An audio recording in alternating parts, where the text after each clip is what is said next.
घर के अंदर टीवियां नहीं होनी चाहिए। बच्चों की बीवियां नेक होनी चाहिए, है ना। टीवियां नहीं होनी चाहिए और बीवियां नेक होनी चाहिए। इसलिए घर से टीवियां निकाल के फेंक दो, नेक बीबियां लाना शुरू कर दो, इंशाअल्लाह घर में रहमत बरसने लगेगी, रहमत बरसने लगेगी। जब बीबियां तुम छांट के लेके आओगे, एमए करी हुई, बीए फाइनल लाओगे, एमए फाइनल लाओगे, तो बेटे को तो तुम्हारे एक रात में ऐसा एमए कराएगी कि वो सुबह को कि उसी के गीत गाएगा, और कुछ दिन के बाद में फिर तुम्हें इंटर ऐसा पढ़ाएगी, जो सर पे बाल है ना वो खत्म, इंटर पड़ जाएगा। इसलिए कि जब घर के अंदर बीवियां नेक होती है ना, और वो कुरान की तिलावत किया करती हैं, तो अल्लाह की रहमत बरसा करती है। और जिस घर में टीवियां होती हैं, वो भी सुन ले, टीवी, तो उस घर में रहमत के फरिश्ते नहीं आते। रहमत के, अरे बोलो यार, रहमत के फरिश्ते नहीं आते। माहौल बिगड़ता कहां से है? वो टीवियों से और बीवियों से बिगड़ता है। अगर बीवी अगर तुम लेकर आओगे ना, मुस्तफा जान रहमत की शहजादी फातिमा ज़हरा की सच्ची पक्की कनीज अगर लेके आओगे ना,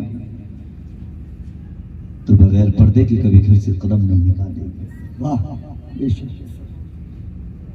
और घर के अंदर जब टीवियां होंगी ना, तो बीवियां भी करीब लेट के देखेंगी और बेटियां भी करीब लेट करके टीवी को देखेंगी। तो बताओ मुझे, फिर घर का माहौल संभलेगा या बिगड़ेगा? बताओ जरा यार, मैं कुछ बात करने लगा हूं, बहुत नॉर्मल तरीके से बात कर रहा हूं। बिगड़ेगा या संभलेगा? बिगड़ेगा। हम कहते घर में बरकतें नहीं हो रही, तो कहां से बरकतें होंगी? तुमने घर के अंदर टीवियां रखी, मगर टीवियों पे तो पर्दे नजर आते हैं, मगर बीवियों पे पर्दे नजर नहीं आते। और यार हर जगह तुम्हारे घरों के अंदर पर्दा रहता है, दरवाजों पे तुम्हारे पर्दा, टीवी पे तुम्हारे पर्दा, शोकेसों पे तुम्हारे पर्दा, संदूक पे तुम्हारे पर्दा, हर चीज पे पर्दा मिलेगा। मगर काश अगर तुमने अपनी बीवियों पे सर से लेकर पैर तक अगर पर्दा रखा होता, तो याद रखना कि समाज तुम्हारे घर का अच्छा होता, घर के अखलाक अच्छे होते, घर का किरदार अच्छा होता।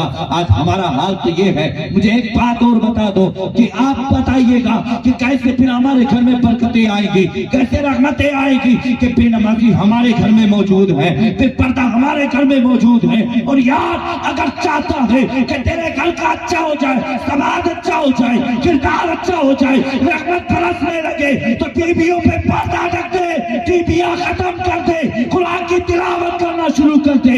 अल्लाह की सच्ची कसम खा के कहता हूं कि घर में बरकतें भी होने लगेगी, रब की रहमतें भी। वाह, सुभान अल्लाह, सुभान अल्लाह। इसलिए आज इस महफिल से उठ के जाए ना इस्लाम की शहजादियां भी, तो ये वादा करके जाएं, तो ये रब की बारगाह में माफी मांग के जाएं कि हम तेरे नेक बंदे की बारगाह, तेरे नेक वली की बारगाह से जा रहे हैं मौला। और ये वादा करके जा रहे हैं कि आज के बाद में हम सर से दुपट्टा नहीं उतारेंगे, हम नमाज नहीं छोड़ेंगे, नमाज की पाबंदियां करेंगे। तुमने देखा नहीं, पहले जमाने के हाल तो ये था कि जब खाना बनाती थी ना इस्लाम की शहजादियां, तो इधर खाना बनाती थी, उधर दुरूद मुस्तफा पढ़ा करती थी।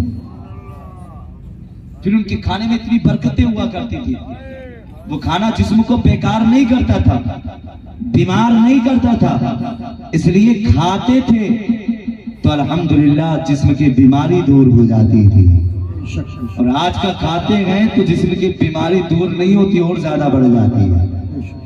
आज तो खाना बनाती है तो जी सीरियल चला के वही चूल्हे पे रख लिया करती हैं, हाँ, उसमें देख देख के रोटियां बन रही है। तो बता, फिर रोटियों से पेट में दर्द होगा या फिर आराम होगा? मुझे बताना, दर्द होगा या आराम होगा? और यार अगर आज भी इस्लाम की शहजादियां ना अगर खाना बनाए ना, तो दुरूद मुस्तफा पढ़ते पढ़ते बनाए। खाना खाए ना तो दुरूद पढ़ के खाए। एक बात बता दूं, अगर दुरूद पढ़ के बनाएंगे खाएंगे और दुरूद पढ़ के अगर खाएंगे ना तो जहर भी काम नहीं करेगा, जहर भी काम नहीं करेगा। तो वो बता दूं, सज्जाद निजामी को तो दुनिया जानती है, दुनिया जानती थी सज्जाद निजामी को। वो ऐसा आशिक था मुस्तफा का, नात पढ़ता था ना तो मुस्तफा के इश्क में ढल के पढ़ता था। जब उसको मारा गया ना, मारने की कोशिश की गई, तो पहले तो जहर दिया गया था, चाय में डाल के जहर दिया गया था ना, जहर दिया गया था, मगर वो जहर भी इतना खतरनाक था कि वो एकदम से काम कर देता अपना, मगर नहीं जी, उसकी जुबान से मुस्तफा की नात की खुशबू आया करती है। सुभान अल्लाह, सुभान अल्लाह। वो नात मुस्तफा की पढ़ता था। जहर पी रहा है, काफी वक्त हो गया, जहर ने काम नहीं किया। अब ये सोचने लगे यार काफी वक्त हो गया, हमने तो चाय में जहर मिला के दिया था, ये मरता क्यों नहीं है। और यार जब वो मुस्तफा की नात पढ़ता हो तो ये तो जहर की बात है। अगर कोई चाहता ना कितना भी जहर पिला दे, और जो मुस्तफा के तराने गाता होगा, पता चल गया कि एक मुस्तफा की नात पढ़ने वाले को जहर नहीं मार सकता, तो मुझे इतना बता दो, अगर तुम सच्चे मुस्तफा जाने रहमत के अगर सच्चे गुलाम बन जाओगे, सच्चे दीवाने बन जाओगे, तो याद रखना दुनिया की मुसीबत कोई तुम्हें मिटा नहीं सकती। और यार से मिटाने वाले अगर सामने आएंगे खुद मिट के चले जाएंगे, मगर मुस्तफा के दीवाने इंशाअल्लाह न कल मिटे थे, न आज मिटे रहे, न सुबह कयामत तक मिटेंगे। इसलिए दीवाने कहते रहेंगे इस्लाम था, इस्लाम है, इस्लाम रहेगा। इस्लाम की गर्दन पे हुसैन इब्ने अली का एहसान था, एहसान है, एहसान रहेगा। नारे तकबीर, नारे रिसालत, नस्र के आला हज़रत, सुभान अल्लाह, सुभान अल्लाह। इसलिए मुस्तफा के दीवाने सच्चे बन जाओ। दिया गया नहीं मरे, फिर फांसी लगा करके मारा। ये खुद उन्होंने अपनी जुबान से बताया कि हमने सज्जाद भाई को जहर दिया था, मगर जहर ने जब काम नहीं किया तो फिर हमने फांसी लगा के मारा। और यारो जब तुम फिर अगर इस्लाम की शहजादियां दुरूद मुस्तफा पढ़ के अगर खाना बनाएंगे तो मुझे बताओ कि न जिस्म की बीमारी रहेगी, न गले के बीमार बनोगे, न पेट के बीमार बनोगे, इसलिए कि खाना वो दुरूद मुस्तफा पढ़ पढ़ के बनाया गया हो। दुरूद मुस्तफा पढ़ पढ़ के खाना बनाया गया हो। फिर आज हम देखते वजह बिना यही है कि आज इस्लाम की शहजादियों ने नमाज पढ़ना छोड़ दी, कुरान की तिलावत करना छोड़ दी। पहले जमाने की औरतें थी, अगर उनकी गोद में अगर बच्चे होते और खाना बनाती तो बच्चे को कहती थी तू सो जा या मुस्तफा, कहते कहते खुले आंख सल्ले अमरा कहते कहते। और आज की इस्लाम की शहजादियां ऐसी लोरियां गाती हैं, नहीं पता नहीं कौन सी फिल्मी हीरो के गाने डाला करके अपनी जुबानों पे गाती हैं। शर्म नहीं आती कि तुम्हें नबी की शहजादी फातिमा तो ज़हरा को चेहरा नहीं दिखाना। इसलिए मेरे नौजवान भाई भी सुने, बुजुर्ग भी सुने, अगर रब ने अगर बेटियां दी हो तो अपनी बेटियों को पर्दे के अंदर रखना, अपनी बेटियों को कनीज़े फातिमा बना करके रखना, अपनी बेटियों को कुरान की तिलावत करना सिखाना, अपनी बेटियों को कुरान की तिलावत सिखाना, सिर्फ घर का काम करना सिखाना, नमाज पढ़ना सिखाना। और जमाने को ये पता चल जाए कि इस्लाम की शहजादियां वो होती हैं जो घर से कदम बगैर पर्दे के नहीं निकाला करती। आज देखो हमारी इस्लाम की शहजादियां गैर मुस्लिमों के बिस्तर पे, गैर मुस्लिमों के बिस्तर पे। हाल ये है आज ये मुसलमान की बेटियां गैर मुस्लिमों के साथ भाग रही हैं। वजह बिना क्या है, मैं बहुत कड़वी बात करने लगा हूं। ऐसा नहीं है, मेरे आगे भी बहनें हैं, अल्लाह ने मुझे भी 7 बहनें दी हैं और ये अल्लाह का बड़ा करम है। 7 बहनें दी हैं और अल्हम्दुलिल्लाह 7 बहनें मेरी कारियां हैं। अल्लाह का बड़ा करम है। मेरे घर का भी तो पर्दा देखो यार, आज तक फुफेरे भाई, मुमेरे भाई, तेरे भाई, चचेरे भाई, किसी ने अभी नाखून तक नहीं देखा है। ये मेरे घर के पर्दे का हाल है। अरे जिस रजा ने तुम्हारे ईमान की हिफाजत की है, तो उसी रजा ने मेरे भी तो ईमान की हिफाजत की है। जिस मुस्तफा का कलमा तुमने पढ़ा है, उस मुस्तफा का कलमा मैंने भी तो पढ़ा है। इसलिए अगर रब ने बेटियां दी हो तो अपनी बेटियों को कनीज़े फातिमा बना के घर में रखना। मुझे बताओ कि तुम चाहते हो कि तुम अपनी बेटियों की दौलत खाओ? कैसे मर्द हो? मर्द वो होता है जो खुद भी खाता है और दूसरों को भी खिलाता है। तुम कैसे मर्द हो?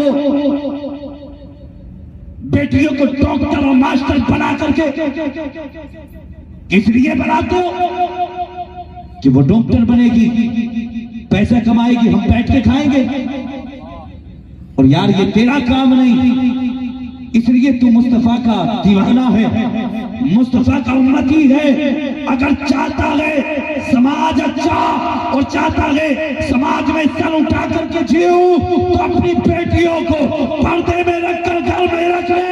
याद रखना, इधर तू मुस्कुराएगा, उधर मदीने वाला मुस्कुराएगा। बेशक, सुभान अल्लाह, सुभान अल्लाह, हक बात। पर्दे में रखो, बहुत अच्छे, सुभान अल्लाह। घर से बाहर मत निकालो। एक और चीज चलने लगी, हाँ, इतना घर से इनको आवारा कर दिया कि अब इन पे साबिर पाक और गौसे आदम और ले तो हम पे आने चाहिए, इन पे क्यों आ रहे हो? गौसे आदम बड़ी पारसावी, साबिर पाक। मैं एक इलाके में गया, क्या बोलते हैं, अपनी तरफ में काशीपुर साइड में गया, तो मैं घर में पहुंचा, प्रोग्राम था, मुझे पूछा, बोले हजरत हमारे घर चलिएगा। क्या हुआ? तो बोले कि पेश ही पढ़ रही है। किस पे पढ़ रही है जी? फला पे पढ़ रही है। मुझे अच्छा, बोले हाँ। तो वहाँ औरतें देखो, इतनी बड़ी जाहिल औरतें, इतनी जाहिल औरतें। मैं जब पहुंचा ना तो कहने लगे हजरत, बोले हाँ इनके करीब मत जाना। बोले क्यों? बोले इन पे साबिर पाक आते हैं। साबिर पाक आते हैं? तो मैं अच्छा, तुम फिर तो ये बहुत बड़ी वाली पाक है, साबिर पाक आते हैं। हाँ। अब मैं उसके पास में जाकर के मैं कहने लगा, उससे मैं पूछने लगा, मैंने कितना बता दो साबिर पाक का असला नाम क्या है? वाह वाह वाह, तुमसे बोली आप हमारे दौरे से हट जाओ। तो मैंने कहा क्यों? इसे हम तुमसे बात नहीं करेंगे। तो मैंने हमने तुम्हारी पकड़ कर ली तब ना करोगे ना। तो मैंने कहा आप इतना बता दो साबिर पाक की वालदा का नाम क्या है? ये भी नहीं बताएंगे। तो मैंने कहा, जिस पे आ रहे थे, मैंने कहा एक काम करना, मोटी लाठी लेकर के और इतना मारना कि जब तक सारे भूत ना उतर जाए ना, जब तक लाठी मत रोको। ये हाल होंगे। ये हुए कब? कि जबकि हमने सख्ती करना कम कर दी।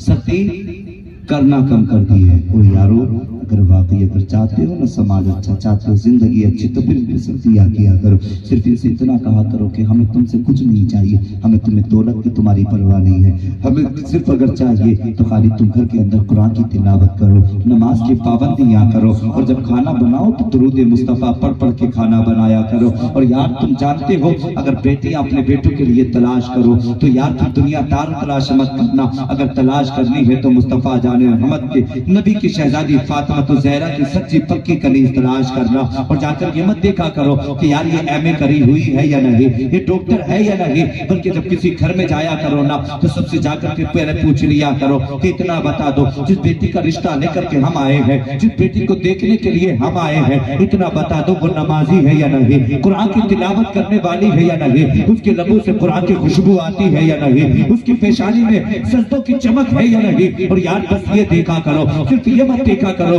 कि बेटी एमए करी हुई है या नहीं, डॉक्टर है या नहीं, मास्टर है या नहीं। और यार तुम्हें बताओ बेटियां बड़े नसीबों से मिला करती हैं। मैं आपसे कहना चाहता हूँ कि दुनिया में वो भी तो बाप थे कि जिनके पास बेटियां नहीं थे, बेटे थे मगर महफिलों में जाते थे। सुना था आका फरमाते हैं जिस घर में सबसे पहले बेटी पैदा होती है उस घर में अल्लाह की रहमत बरसा करती है, अल्लाह की रहमत रहा करती है। और यार जैसे कि बाप ने सुना था नमाजों में रब की बारगाह में फरियाद करता, सजदे को सर में रखता, वो मौला की बारगाह में दुआ करता, वो परवरदिगारे आलम मुझे बेटी अता फरमा दे। ए परवरदिगारे आलम तेरे महबूब का फरमान है, तेरा महबूब फरमाता है कि जिस घर में बेटियां पैदा होती है उस घर में अल्लाह की रहमतें हुआ करती है। ए मौला बेटी अता फरमा दे। रब ने बेटी अता फरमाई है, घर के अंदर बेटी आई है। वो जब बेटी वो होशियार होने लगी तो यार बाप ने अपनी शहजादी से कहा था, वो शहजादी घर से कदम नहीं निकालते हैं। बाप के पर्दे के लिहाज से घर से कदम निकाला जाता है तो ऐन पर्दे के घर से कदम नहीं निकालते हैं। वो शहजादी नमाज की पाबंदी किया करो, कुरान पढ़ना सीखो। बाप ने अपनी शहजादी को कुरान पढ़ना सिखाया है, नमाज पढ़ना सिखाया है, कुरान की तिलावत करना सिखाया है। और यहाँ जब जरूरत पड़ती थी तो बाप पर्दे के लिहाज से बेटी को निकाल के घर से बाहर लेकर के जाया करता। एक दिन वो आ गया जब बेटी होशियार हो गई, बेटी जवान हो गई तो बाप ने अपनी बेटी के लिए रिश्ते के लिए निकला है तो कोई दुनियादार बेटा देखने नहीं निकला बल्कि देखने ही निकला था कि मुस्तफा का वफादार होना चाहिए, मुस्तफा का दीवाना होना चाहिए, मुस्तफा का आशिक होना चाहिए, नमाजी होना चाहिए, परहेजगार होना चाहिए, वो होना चाहिए जिसकी जुबान उसकी बात करने से मुस्तफा जाने रहमत की मोहब्बत की खुशबू आए, वो होना चाहिए कि जिसकी पेशानी में नमाज सजदों की चमक होनी चाहिए। यार वो होना चाहिए कि पता चले कि जो जा रहा है ये कोई दुनियादार नहीं बल्कि मुस्तफा का दीवाना जा रहा है। सुभान अल्लाह, सुभान अल्लाह, सुभान अल्लाह।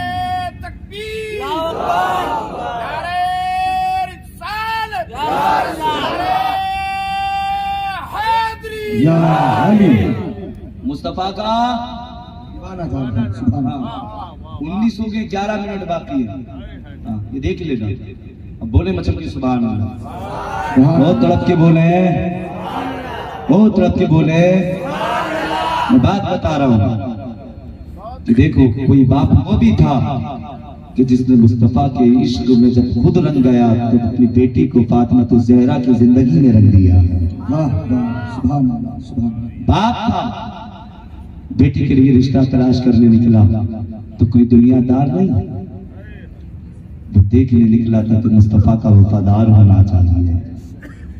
देखते देखते काफी वक्त हो गया, तलाश करते रहे मगर जब रिश्ता मिला तो रिश्ते का जवाब नहीं। सुभान अल्लाह, जवाब नहीं। क्या था कि उसके चेहरे पे मुस्तफा की सुन्नत सजी हुई थी, पेशानी से सद्दों की चमक निकल रही। सुभान अल्लाह, सुभान अल्लाह। लबों से मुस्तफा जान रहमत की मोहब्बत की खुशबू आ रही थी। देखा,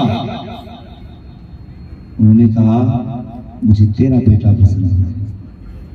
उसने भी जवाब उधर से बड़ा प्यारा दिया था। कहा एक बात तो बता दे, जिस तरह मेरे बेटे के चेहरे में मुस्तफा जाने रहमत शमे फज़्ल हिदायत सरकार सल्लल्लाहु ताला अलैहि वसल्लम के इश्क की चमक दिखाई देती है तो इतना बता दे कि तेरी शहजादी में भी फातिमा तो ज़हरा जैसी आदतें हैं या नहीं। उसने कहा कि जिस तरह तेरा बेटा लाजवाब है उसी तरह मेरी बेटी मेरे लिए लाजवाब है।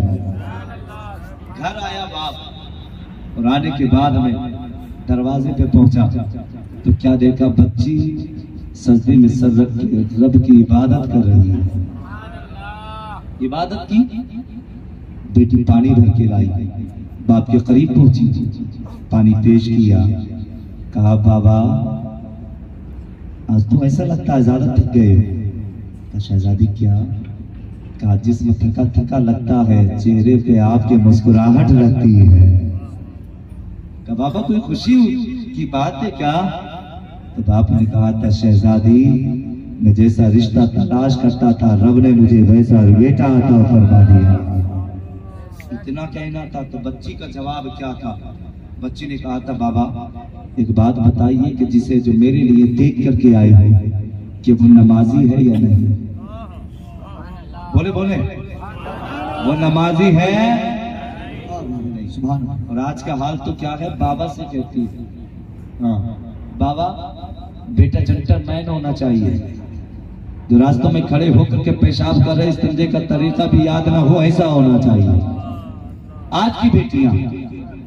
मगर नहीं, तुमने मुस्तफा का करना पड़ा, मुस्तफा का करना पड़ा, नहीं होना चाहिए ऐसा। और यार इससे बेहतर तो मर जाना बेहतर है, मगर जिंदगी जियो तो मुस्तफा की मोहब्बत में जियो, जिंदगी अगर खत्म करो तो मुस्तफा की मोहब्बत में खत्म करो। सुभान अल्लाह। हाँ बाबा ये बता दो कि वो शहजादा जिसे आप देख के आए हैं, कि उसके चेहरे पे मुस्तफा की सुन्नत सजी है? बाप ने कहा शहजादा, क्या उसके माथे से सजदों की चमक आती है? हाँ हाँ, कि जब वो बात करता है तो कुरान की खुशबू आती है? बाप ने कहा हाँ शहजादी खुशबू आती है। कहा बाबा फिर देर मत कर, ठीक है मुझे ये रिश्ता पसंद है। इतना कहा, अब दिन रखा गया है शादी का। वो दिन भी आ गया कि जिस दिन वो दुल्हा बन के उस दर पे आया है। और जैसे ही दुल्हा बन के दर पे आया और जब बाप ने अपनी शहजादी का हाथ अपने शोहर के हाथ में दिया था, उसके शोहर के हाथ में दिया था, तो ये कह दिया था, और शहजादी आज तक तो तेरे बाप का तुझ पे हक था, मगर याद रखना आज बाप से ज्यादा हक तेरे शोहर का तुझ पर है। इतना कहकर के बाप ने अपनी शहजादी का हाथ दिया था। बेटी की आंख में आंसू है, बेटी रो रही है, बाप भी रो रहा है, माँ भी रो रही है, भाई भी रो रहा है, सारे रो रहे हैं। मगर बाप ने अपनी बेटी को नसीहत करी थी। आज जब बेटियों को रवाना किया जाता है तो ये कहकर के भेजा जाता है, ओ शहजादी आज तो अपने शोहर की दहलीज में जा रही है, अगर ससुर कुछ कहे तो फिर हमें कॉल कर देना, अगर शोहर कुछ कहे तो हमें फोन कर देना, हम फौरन आ जाएंगे। मगर देखो एक बाप ने अपनी शहजादी को नसीहत क्या की थी। जब बेटी को रवाना किया ना तो कहा तो शहजादी आज शोहर की दहलीज में जा रही हो, आज से ज्यादा अपने बाप से ज्यादा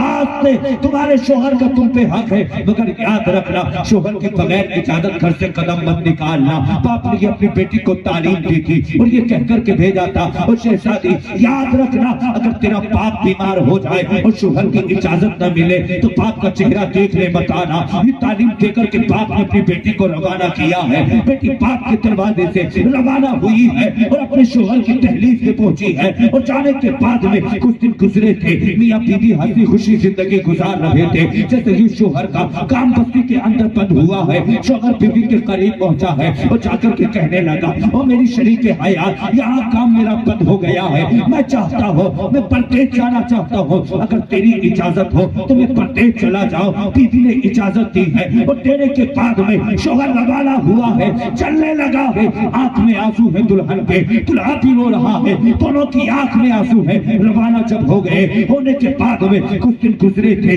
बाप की तबीयत खराब हुई और तबीयत जैसे ही खराब हुई बाप ने अपने शहजादे से कहा था, और नक्ते जिगर और नूरे नजर जब अपनी बहन को बुला के ले आ, आज तेरे बाप का दिल चाहता है कि बेटी का चेहरा देख लिया जाए। जब मैं बीमार हो जाता तो बेटी आकर के कदम दबाया करती थी, सर आकर के दबाया करती थी, बेटी खिदमत किया करती थी। आज मेरा जिस्म दर्द करता है, बेटी करीब नहीं है, कहा मेरी बेटी को ला करके बुला करके ला दे। इतना कहना था, शहजादे ने कदम को उठाया है और उठाने के बाद बहन के दरवाजे पे पहुंचा है। जाकर दस्तक दी है, आवाज आई है, वो आने वाले कौन है? भाई ने कहा था, और बहन तेरे दरवाजे पे तेरा भाई आया है। दरवाजा खोला और दरवाजा खुलने के बाद भाई अंदर गया है। बहन ने पूछा था, शहजादे कैसे आना हुआ है? भाई ने कहा था, बहन अब्बा की तबीयत बड़ी खराब है। बाप ने कहा था कि बेटी के करीब चला जा और जाकर के बेटी को खबर दे देना कि बाप ने बुलाया है। इतना कहना था, बेटी रोने लगी है। कहा भाई जब बाप ने मुझे कल से रवाना किया था तो ये कहकर के रवाना किया था, और मेरी बेटी अगर बाप शोहर की इजाजत न मिले और बाप अगर बुलाए तबीयत खराब हो जाए तो घर से कदम मत निकालना। आज मैं उनसे कहना चाहता हूँ, जब बाप शोहर की बगैर इजाजत घर से कदम निकाला करती है, जब मार्केटों के अंदर अपने जिस्म की नुमाइश किया करती है, खबरदार अगर तुमने शोहर की बगैर इजाजत कदम निकाला तुम कैसा मुस्तफा का कलमा पढ़ने वाली हो? मुझे इतना बता दो, कलमा ताने में शर के दिन नबी की शहजादी फातिमा को क्या चेहरा दिखाओगे? और यार अगर चाहती हो कि दुनिया में भी कामयाबी मिले तो फिर शोहर का एहतराम करना होगा। शोहर की बगैर इजाजत घर से कदम नहीं निकालोगी, शोहर की इज्जत करनी पड़ेगी, एहतराम करना पड़ेगा।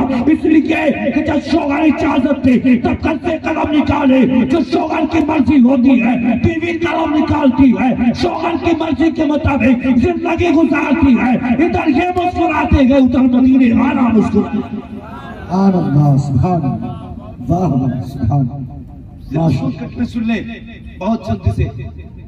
एक बार फिर भाई गया, आया, वापस आया, फिर गया, फिर वापस आया, यहाँ तक कि आखिरी वक्त वो आ गया कि बाप बिस्तरे मर्ज पे पड़ गया। आखिरी सांसें चलने लगी, आखिरी सांसें चलने लगी। शोहर घर नहीं आया, बीवी बगैर शोहर की इजाजत घर से कदम, अरे बोले घर से कदम नहीं निकाला, घर से कदम नहीं निकाला ना, शोहर की बगैर इजाजत कदम नहीं निकाला। भाई आया है दरवाजे पे, कहा बहन जल्दी से चल, बाबा की सांसें चलने लगी है, सिर्फ वो तेरा चेहरा देखना चाहते हैं, बाप का चेहरा तू देख ले, बाप का अपना चेहरा तू दिखा दे। इतना कहा था, बहन ने कहा था शहजादे मैं अपने शोहर की बगैर इजाजत नहीं जाऊंगी, इसलिए मेरे बाप ने तालीम मुझे दी है और ये कहा था शहजादी कभी बगैर शोहर की इजाजत घर से कदम मत निकालना। मुझे मर्रा तो गवारा है मगर शोहर की बगैर इजाजत कदम निकालना गवारा नहीं। और यार यहाँ तक के बाप का इंतकाल हो गया, ऐलान हुआ फला के बाप का इंतकाल हो गया है। ऐलान का होना था, बच्ची ने सुना था कि मेरे बाप का इंतकाल हो गया,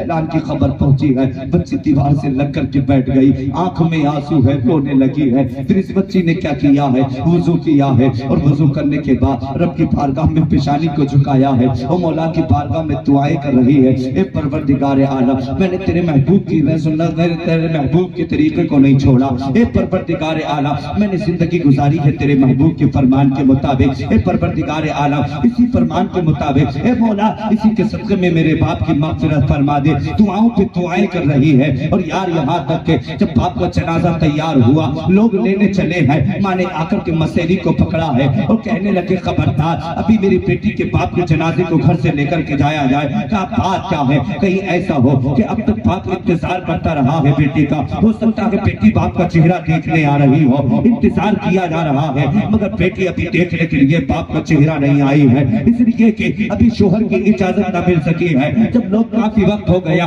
जनाजे को उठाने लगे हैं तो माँ ने कहा था कि सबसे पहले जनाजा उसके बाप का उसकी बेटी के दरवाजे पे लेकर के जाया जाए। जनाजे को उठाया है और उठाने के बाद में लेकर बेटी के दरवाजे पे पहुंचे हैं और जाकर दस्तक दी है। अंदर से आवाज आई है, कौन है? तो आवाज बाहर से गई थी कि तेरे बाप के जनाजे को तेरे दरवाजे पे लाए हैं। इतना सुनना था, बच्ची ने कहा था बाप के जनाजे को दरवाजे पे रख दिया जाए। फिर रखने के बाद में रखा गया है जनाजा, दरवाजा खोला है। बच्ची ने कहा बाप के जनाजे को अंदर कर दिया जाए। बाप का जनाजा अंदर रखा गया है, दरवाजा बंद किया है और बच्ची ने जाकर के बाप की पेशानी को चूमा है, कदमों को चूमा है। वो कहने लगी थी बाबा कम से कम अगर बीमार हो गया था तो कम से कम बेटी के घर पे आकर के कुछ दिन का मेहमान बन के आ जाता, बेटी खिदमत कर लेती। इसलिए कि बाबा तूने ही तो कहा था कि शोहर के बगैर इजाजत कदम मत निकालना। और बाबा जब तूने कह करके ये भेजा था तो बता फिर मैं अपने शोहर के बगैर इजाजत कैसे कदम उठाती। और बाबा